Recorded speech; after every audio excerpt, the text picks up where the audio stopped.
Makanya kemarin Pak Gubernur men-challenge, ya udah Tri, kamu selesaikan dulu di wilayah kota kalau sudah rapi, ya, kemudian airnya udah dikeruk, bangunannya juga sudah mulai bisa dipinggirkan. Nanti kita akan duduk bareng ya bersama Pak Bupati. Ya, jadi nanti Raja dan Ratu bongkar, kita duduk bareng, ada Pak Raja Aing gitu ya.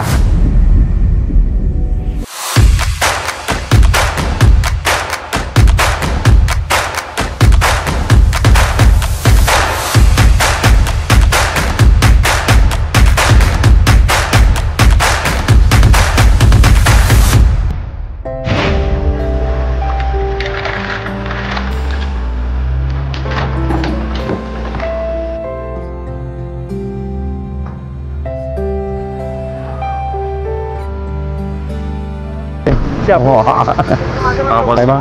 Apa sih?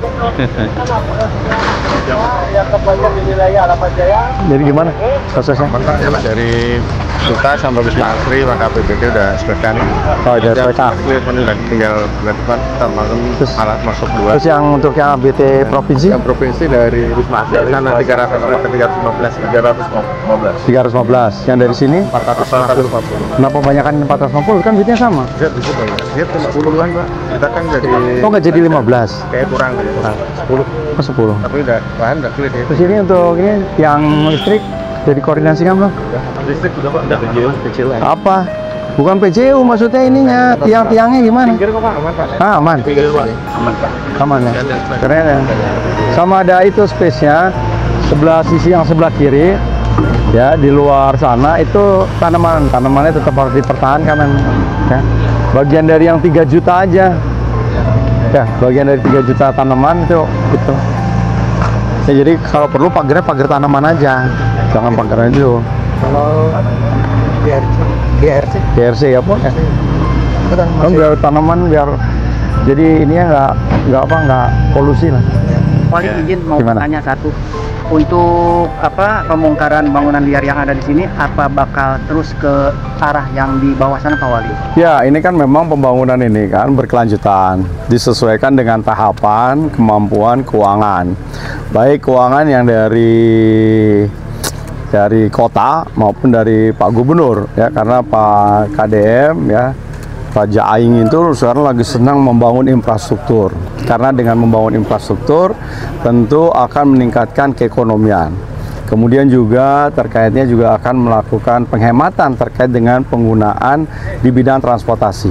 Ya, tentu harapannya setelah ini langkah berikutnya kita pengen nih transportasinya juga transportasi umum, public transportnya. Kalau jalannya udah 88 meter, saya kira bis Transpatriot juga udah bisa masuk ya. Jadi nanti nggak usah berhentinya sampai Sumarekon, tapi kita ambil mulai dari ujung sana bisa sampai ke Sumarekon. Ya, apalagi kita udah punya nanti akan terintegrasi. Ya, di nanti kita punya transportasi rel di atas, ya, kereta gantung. Ya, sehingga orang dari utara nggak perlu lagi bawa mobil, cukup nanti sampai kita buat di shelter, sehingga dari sini langsung bisa naik ke LRT. Jadi kita targetnya sampai ke perbatasan, sampai ke jembatannya bukan K45, terus sampai jembatannya Kiai Haji Nur Ali ya. Ya, ke mana tuh di Pondok Pesantren At-Taqwa. At-Taqwanya jembatannya udah digedein, nanti jalan sisi kitanya juga digedein. Nah, mudah-mudahan nanti akan dilanjutkan sama Pak Bupati. Ya, saya udah bicara juga dengan Pak Bupati, Pak Ade Kunang. Ya, mereka relatif simbiosis lah. Ya, bagaimana kita membangun yang saling menguntungkan tanpa terikat oleh batas administrasi. Yang penting sekarang hari ini kita bicara tentang Indonesia, bicara tentang Jawa Barat. Untuk tahap ini, Pak, rencananya akan dibongkar tuh di sisi kiri atau dua-duanya, Pak, di sisi kiri atau kanan kan? Jadi karena yang kita pakai kan sisi kiri nih. Kalau kita mau lihat yang sini kiri-kiri lah ya. Nah, kita yang ini karena yang sana kan udah existing. Apalagi yang sebelah sana kan sudah mulai ada pelebaran jalan. Ya, itu juga anggaran dari Pak Gubernur 15 miliar. Ya, jadi hari ini kita ada anggaran kurang lebih 25 miliar kita selesaikan sampai selesainya lah. Kalau ini nggak selesai, kita tahapkan lagi 10 miliar gitu. Sehingga mudah-mudahan selesai. Karena ini adalah bagian integrasi juga dari yang namanya jalur utara, lingkar utara yang nanti akan menghubungkan sampai ke Aqua. Tadi udah saya minta kepada jajaran BMSDA coba bikin kajian. Karena kita masih punya potensi sungai yang bisa kita lebarkan Dan kita punya pengalaman bagaimana menyelesaikan lebaran jalan di Galaksi. Ya, jadi sungainya tuh udah di bawah jalan. Dan saya kira dengan teknologi yang hari ini ada, saya kira bukan sesuatu yang sulit. Yang sulit adalah gimana kita dapat duitnya. Ya, karena kan kita dipotong nih. Ya, mudah-mudahan ekonomi membaik. Pak Menteri Pak Purbaya, Menteri Keuangan gitu kan, lebih banyak lagi menggelontorkan uangnya ke daerah gitu ya. Wah, jadi kita bisa bangunnya lebih banyak lagi. Pak, terhadap warga yang terdampak pergusur ini, apakah ada kompensasi dari pemerintah? Ya kan kalau udah sesuai ketentuannya kan tidak ada kompensasi ya, baik bangunan maupun ini. Ya mereka kan sudah menikmati puluhan tahun lah ya. Dan hari-hari ini tentu dengan keterbatasan kemampuan keuangan daerah, ya kita yang dibangun adalah kesadaran. Dan saya kira luar biasa dukungan Forkominda, Pak Kapolres, Pak Dandim, Pak Kapolsek, Pak Dan Ramil, dan juga warga masyarakat yang kemudian hari ini dengan legowo, dengan berbesar hati, karena mereka sudah mulai mengosongkan diri, ya sudah tidak ada lagi, walaupun ini sudah dibongkar kan sudah pada keluar. Ya. Pak, mau nanya ini terkait dengan normalisasi Kali Kapuk, Pak ya? Ya. Nah, katanya kan normalisasi Kali Kapuk terkendala di bagian perbatasan dengan kabupaten, Pak. Ya.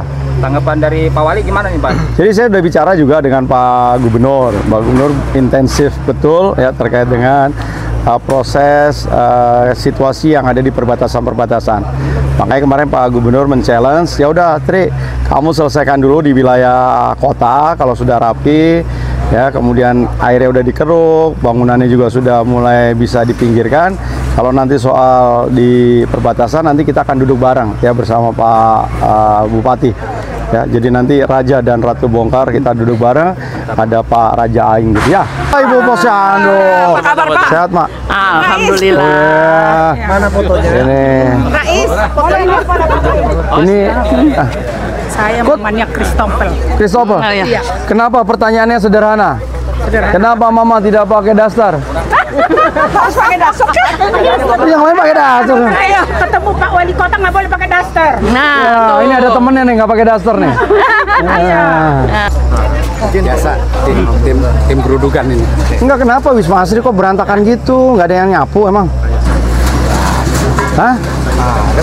Ah, coba lu lihat itu. Masih Gimana Pak Wali? Taman Wisma Asri lapangan. Kan tadi gue lewat lapangan, alun-alun. Ini dia mau ngomong Yosu Pak Wali. Kenapa ngomongnya? Lah kan itu ada uangnya, maksudnya ada pendapatannya.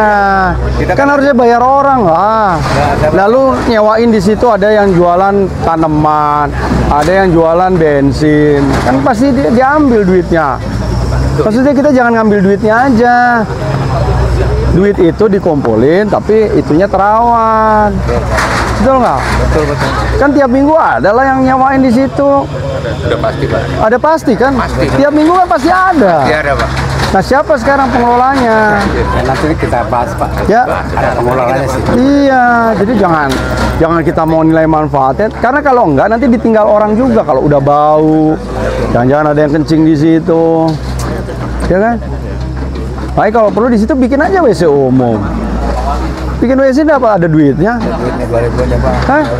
WC duit tuh ada duitnya loh. Gede juga itu. Nanti tugas saya dengan Pak Edison, Pak, kita ketemu ya sama pengelola alun ya. Ini kita bawain ya, dengan Pak Edison. Oh, sayang itu hanya karena nggak disapu aja. Terus kan rumputnya dibersihin, itunya selasa. Kalau kita bayar orang tiap hari dibersihin pasti nggak. Paling yang capek pertama. Saya mau nanya, Salah. ini kan nanti dibuat jalan, kan ada sisa ini UMKM masih bisa usaha nggak Pak? Nanti kita lihat lah ya. Kita lihat lah ya. Makasih Perkembangan, Pak, iya. kita ini kan perlu usaha Pak. Oke. Nanti kita lihat perkembangannya. Ini kan udah dibongkar, Pak. Cuma Pejo pada mati, Pak. Tolong, Pak. Oh, Pejo ya. Mungkin pada saat pekerjaan mungkin masih mati ya. Nanti begitu udah selesai pasti nyala semua. Ada pudin. Saya jamin itu. Ya. Pak Wali, kan jadi terbuka gelap Pak Wali. Ya, pokoknya ini karena pembangunan ini nggak hanya jalan doang, ya lampunya, ya ada tamannya, ada pohon-pohonnya. Pak Wali mulai. Ya ini kan udah dimulai ini Jalannya makanya. tuh ini kan buat kosong nanti nih Pak Wali. Hah? Itu dulu langsung nyala, Pak. Ya nanti pokoknya ini jadi baru dinyalain lah supaya nggak bolak-balik putus karena ada pekerjaan.